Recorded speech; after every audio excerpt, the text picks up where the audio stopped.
Hello students, आपको पादप प्रजनन के पद के बारे में बताया जा रहा है, जिसमें पहला पद आपको परिवर्तनशीलता का संग्रहण के बारे में हमने आपको बताया है कि फसलें जो होती हैं वे अलग अलग किस्म की होती हैं। तो जैसी हमारी इच्छा है उस परिवर्तन के अनुसार जो है फसलों के पादप बीजों को जर्मप्लाज्म को हम इकट्ठा करते हैं। ठीक है, तो यह पहला प्रोसेस होता है। तो पहला प्रोसेस में हम क्या करते हैं, तो ध्यान दीजिए, किसी फसल में पाए जाने वाले सभी जीनों के विविध अलील का समस्त संग्रहण पादप और बीजों को उनका जनन द्रव्य संग्रहण कहलाता है। तो यह फर्स्ट स्टेप में करते हैं। ठीक है, सेकेंड स्टेप में जनकों का मूल्यांकन करते हैं। सेकेंड स्टेप में जनकों का मूल्यांकन तथा चयन किया जाता है। इसके अंतर्गत जो है जनन द्रव्य अर्थात जन्म प्लाज्म जो हैं उनको मूल्यांकित किए जाते हैं ताकि पादपों के उनके लक्षणों के वांछनीय संयोजन के साथ अधिनिर्धारित किया जा सके। ठीक है, तो जो भी आपने जन्म प्लाज्म इकट्ठा किया है उसको मूल्यांकित करते हैं ताकि जो आप वांछित संयोजन चाहते हैं उसको निर्धारित किया जा सके। ठीक है, फिर जो है चयनित पादपों को बहुगुणित कर उनका प्रयोग संकरण की प्रक्रिया में किया जाता है। इस प्रकार जहाँ वांछनीय तथा संभव है वहाँ शुद्ध वंशक्रम उत्पन्न कर ली जाती है। ठीक है, तो यह दूसरा चरण है जनकों का मूल्यांकन तथा चयन। ठीक है, फिर आते हैं तीसरे चरण में जो है आपका चयनित पादपों के बीच संकरण। तो जो भी पादप आपने चयन किया है अपने इच्छा अनुसार उनका अब संकरण कराते हैं। वांछित लक्षणों को बहुधा दो भिन्न पादपों अर्थात जनकों से प्राप्त कर संयोजित किया जाता है। जैसे एक जनक जिसमें उच्च प्रोटीन गुणवत्ता है और अन्य जनक जिसमें रोग निरोधक गुण है। ठीक है, अब जो है आप संकरण करा रहे हैं, एक जनक है जिसमें प्रोटीन की क्वालिटी उच्च है और एक दूसरा जनक है जिसमें रोगों से लड़ने की क्षमता है, रोग निरोधक गुण है। ठीक है, दोनों के संयोजन की आवश्यकता है, दोनों को मिलाने की आवश्यकता है। ठीक है, यह पर संकरण द्वारा संभव है, क्रॉस पॉलिनेशन द्वारा संभव है। क्रॉस फर्टिलाइजेशन कराएंगे तो उससे यह संभव है। ठीक है, यह पर संकरण द्वारा संभव है कि दोनों जनक ऐसे संकर पैदा करें जिससे आनुवांशिक वांछित लक्षणों का संगम जो है एक पौधे में हो सके। ठीक है, इसके लिए वांछित पौधों के पराग कण का संग्रहण जिसे नर जनक के रूप में चुना गया है तथा उस मादा पौधे के वर्तिकाग्र पर डालना जिसे मादा जनकों के रूप में चुना गया है। ठीक है, तो जो आप नर पौधा और मादा पौधा चुने हैं उस नर पौधे से आप पराग कण जो है मादा पौधे के वर्तिकाग्र पर डालेंगे। ठीक है, यह काफ़ी कठिन कार्य है और अधिक समय लेने वाली प्रक्रिया है। ठीक है, यह भी आवश्यक नहीं है कि संकर जो है वह वांछनीय लक्षणों को संयोजित करे ही। ठीक है, जो संकर प्लांट तैयार हुआ है, जो आप लक्षण चाहते हैं वह प्रदर्शन करे ही। सामान्यतः कुछ सैकड़ों से हजारों क्रॉस में केवल एक ही में वांछनीय संयोजन प्रदर्शित होता है। ठीक है, तो आप देख रहे हैं कि सैकड़ों से हजारों बार आप क्रॉस कराएंगे तो केवल एक ही होगा जो वांछनीय संयोजन प्रदर्शित करेगा जिसकी आपने चाहत की है। ठीक है, तो यह था आपका तीसरा स्टेप, चयनित जनकों के बीच संकरण। फिर आता है आपका चौथा स्टेप, श्रेष्ठ पुनर्योगज का चयन तथा परीक्षण। ठीक है, तो जो आपका तैयार हो गया है, यह जो सैकड़ों और हजार क्रॉस में केवल एक ही में वांछनीय संयोजन प्रदर्शित होता है, तो जो आपका संयोजन प्लांट तैयार हो गया, अब उस संयोजन प्लांट का आप परीक्षण करेंगे। श्रेष्ठ पुनर्योगज का चयन तथा परीक्षण, इसके अंतर्गत संकरों की संतति के बीच से, ठीक है, जो भी संकर संतान तैयार हुए हैं संकरों की संतति के बीच से पादप का चयन किया जाता है जिसमें वांछित लक्षण संयोजित हो। ठीक है, तो बहुत सारे संकर प्लांट तैयार हो जाएंगे और उनके बीच में आप चयन करेंगे जिसमें आपके इच्छा अनुसार जो वांछित लक्षण थे वह संयोजित हैं, उस पौधे को आप चुनेंगे। प्रजनन उद्देश्यों को प्राप्त करने में चयन की यह प्रक्रिया काफ़ी महत्वपूर्ण है। ठीक है, अतः संतति का वैज्ञानिक मूल्यांकन की आवश्यकता होती है। तो प्रजनन के उद्देश्य प्राप्त करने में चयन की जो यह प्रक्रिया है, श्रेष्ठ पुनर्योगज का चयन और परीक्षण, यह जो है काफ़ी महत्वपूर्ण है। अतः संतति का वैज्ञानिक मूल्यांकन की आवश्यकता होती है। इस चरण के परिणाम स्वरूप ऐसे पादप उत्पन्न होते हैं जो दोनों जनकों में श्रेष्ठ होते हैं, जो दोनों जनकों से क्या होते हैं, श्रेष्ठ होते हैं। बहुधा एक से अधिक श्रेष्ठ संतति पादप उपलब्ध होता है। ठीक है, एक कई पीढ़ियों तक स्वपरागण तब तक करते हैं जब तक कि समरूपता की अवस्था नहीं आ जाती है। ठीक है, तो जो आपका योगज उत्पाद प्राप्त हुआ है, ठीक है, वह जो प्लांट तैयार हुआ है कॉम्बिनेशन से, वह कई पीढ़ियों तक अगर स्वपरागण करे, ठीक है, तब तक करते हैं जब तक कि समरूपता की अवस्था नहीं आ जाती है, समयुग्मता। ठीक है, जिससे संतति में लक्षण भी संयोजित नहीं हो पाते हैं। ठीक है, लास्ट स्टेप है आपका नए कर्षणों का परीक्षण, निर्मुक्त होना तथा व्यापारीकरण।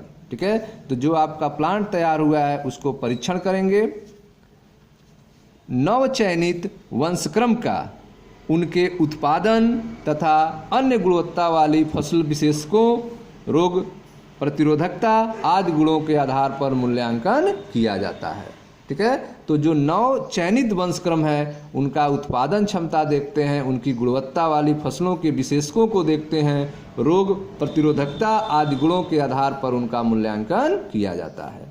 मूल्यांकित पौधों को अनुसंधान वाले खेतों में, जहां उन्हें आदर्श उर्वरक प्राप्त हो रहे हों, उन्हें सिंचाई का पानी मिल रहा हो तथा अन्य समुचित सस्य प्रबंधन आदि उपलब्ध हो, वहाँ पैदा किया जाता है तथा उसमें उपयुक्त गुणों का मूल्यांकन किया जाता है।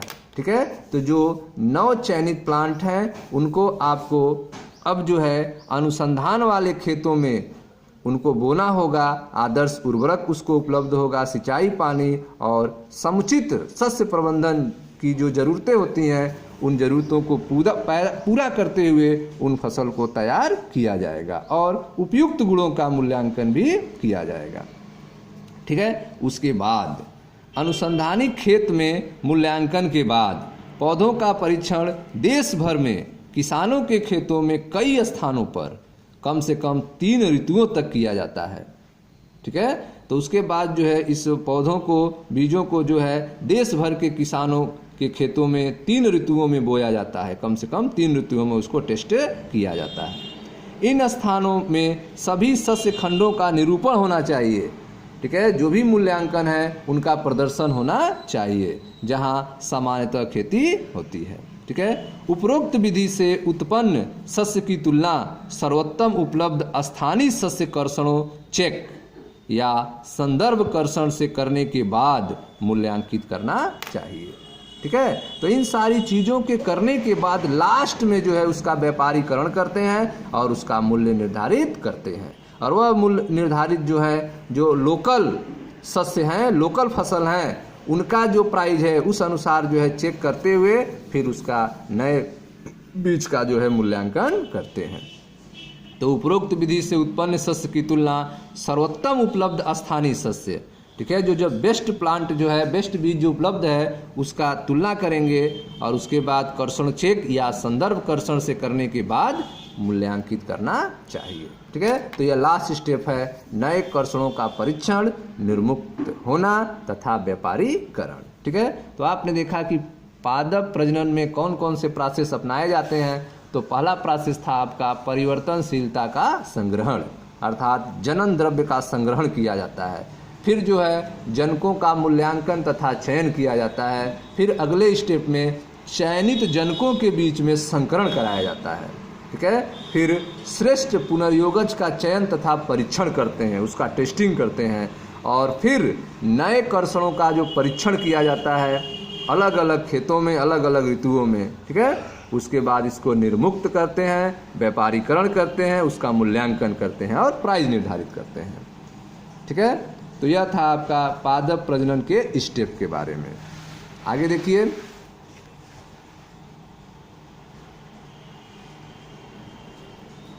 भारत एक कृषि प्रधान देश है। ठीक है, भारत जो है वह एक कृषि प्रधान देश है। भारत के सकल घरेलू उत्पाद अर्थात डीजीपी की लगभग 33% आय तथा समष्टि का लगभग 62% जनता का रोजगार जो है कृषि से प्राप्त होता है। ठीक है, तो भारत जो है एक कृषि प्रधान देश है और भारत का जो सकल घरेलू उत्पाद है उसमें 33% हिस्सेदारी कृषि की होती है। ठीक है, और 62% जनता का रोजगार जो है कृषि से ही प्राप्त होता है। भारत एक कृषि प्रधान देश है। भारत के सकल घरेलू उत्पाद अर्थात डीजीपी की लगभग 33% आय तथा समष्टि का लगभग 62% जनता को रोजगार कृषि से प्राप्त होता है। ठीक है, भारत की स्वतंत्रता के पश्चात देश के सामने मुख्य चुनौती उनकी बढ़ती हुई जनसंख्या के लिए पर्याप्त आहार उपलब्ध कराना था। ठीक है, तो आप देख रहे हैं कि जब भारत की स्वतंत्रता हुई तो उसके पास जो है भारत के पास जो मुख्य चुनौती थी कि बढ़ती हुई जनसंख्या के लिए पर्याप्त आहार का उत्पादन करना। जैसा कि हमें ज्ञात है कि खेतों के लिए सीमित भूमि उपलब्ध है, खेती के लिए जो है वह हमारे पास सीमित भूमि ही उपलब्ध है। अतः भारत को इसी उपलब्ध भूमि से प्रति यूनिट उत्पादन को बढ़ाने के लिए प्रयास करने होंगे। ठीक है, 1960 के मध्य में गेहूं तथा धान की बहुत सी उच्च उत्पादन वाली किस्मों का विकास पादप प्रजनन तकनीकों के प्रयोग से किया गया। ठीक है, तो आप देख रहे हैं कि 1960 के मध्य से गेहूं और धान की बहुत सी उच्च उत्पादन वाली किस्मों का विकास जो है पादप प्रजनन तकनीकों के प्रयोग से ही किया गया, जिसके परिणाम स्वरूप खाद्य उत्पादन में अत्यधिक वृद्धि हुई। यही व्यवस्था सामान्यतः हरित क्रांति के नाम से जानी जाती है।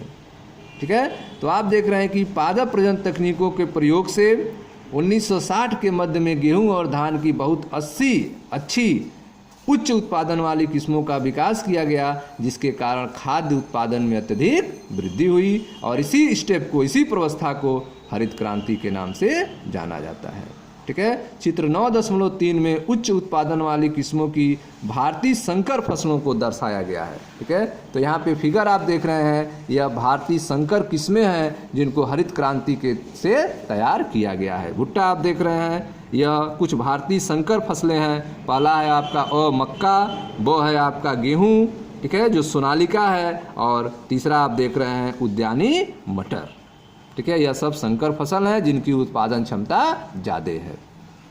ठीक है, आइए देखते हैं इनके बारे में। गेहूं तथा धान 1960 से 2000 तक, ठीक है, 1960 से 2000 तक के वर्षों के दौरान गेहूं का उत्पादन 11 मिलियन टन से बढ़कर 75 मिलियन टन हुआ।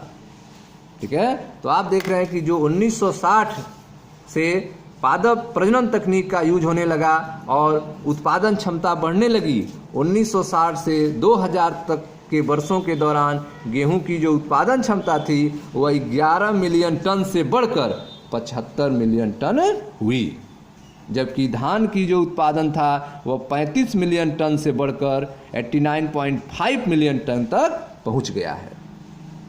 ठीक है, इसका कारण गेहूं तथा धान की अर्धवामन किस्मों का विकसित होना है। ठीक है, तो पादप प्रजनन तकनीक के द्वारा गेहूं तथा धान की अर्धवामन किस्म को विकसित किया गया है, जिसके कारण 1960 से लेकर 2000 वर्ष के दौरान, ठीक है, गेहूं की जो उत्पादन क्षमता थी वह 11 मिलियन से बढ़कर 75 मिलियन टन हो गई, जबकि धान की जो उत्पादन क्षमता थी वह 75 मिलियन टन से बढ़कर 89.5 मिलियन टन पहुंच गई है। ठीक है, मैक्सिको स्थित international centre for wheat and मेज में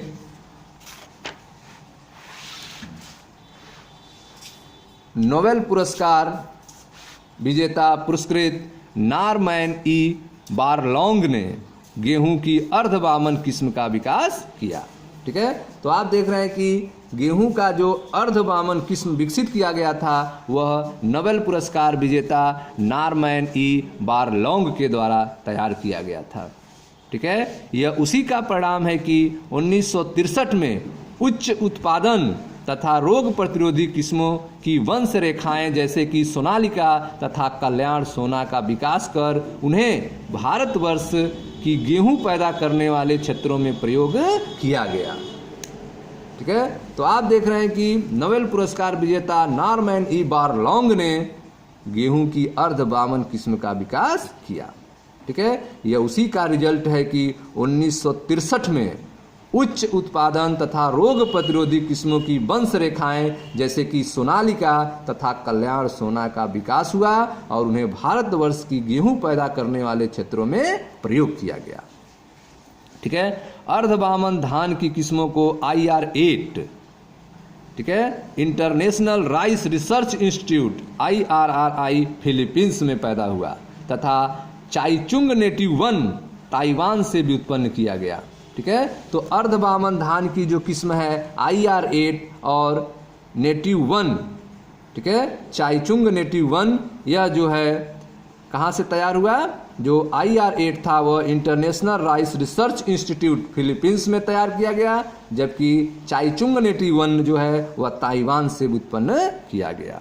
ठीक है, 1966 में इन व्युत्पन्नों का प्रयोग में लाया गया। ठीक है, 1966 में इन व्युत्पन्नों को प्रयोग में लाया गया। बाद में और अधिक अच्छा उत्पादन देने वाली अर्धबामन किस्में जया तथा रत्ना को भारत में विकसित किया गया। ठीक है, तो आप देख रहे हैं कि सोनालिका और कल्याण सोना जो है गेहूं की किस्मों को तैयार किया गया जो उच्च उत्पादन और रोग प्रतिरोधी किस्में थी। ठीक है, भारतवर्ष में यह गेहूं की ज़्यादा पैदावार देती थी। धान में IR8 और थाईचुंग नेटिव 1 को विकसित किया। बाद में आप देख रहे हैं कि 1966 में के बाद जो है इसका प्रयोग किया गया था, लेकिन बाद में अधिक अच्छा उत्पादन देने वाली अर्धबामन किस्में जया और रत्ना को भारत में तैयार किया गया। ठीक है, आइए देखते हैं गन्ना के बारे में। गन्ना अर्थात सैकेरम बारबरी को मूलतः उत्तर भारत में पैदा किया जाता था, परंतु इसका शर्करा अंश तथा उत्पादन क्षमता बहुत कम था। ठीक है, तो आप देख रहे हैं कि सैकेरम बारबरी को मूलतः उत्तर भारत में पैदा किया जाता था, लेकिन इसमें जो शुगर का कंसंट्रेशन है, शर्करा का जो अंश है और उत्पादन क्षमता जो है वो बहुत कम था। दक्षिण भारत में पैदा होने वाला उष्णकटिबंधीय गन्ना सैकेरम ऑफिसिनेरम का तना मोटा था, लेकिन शर्करा का अंश कहीं अधिक था।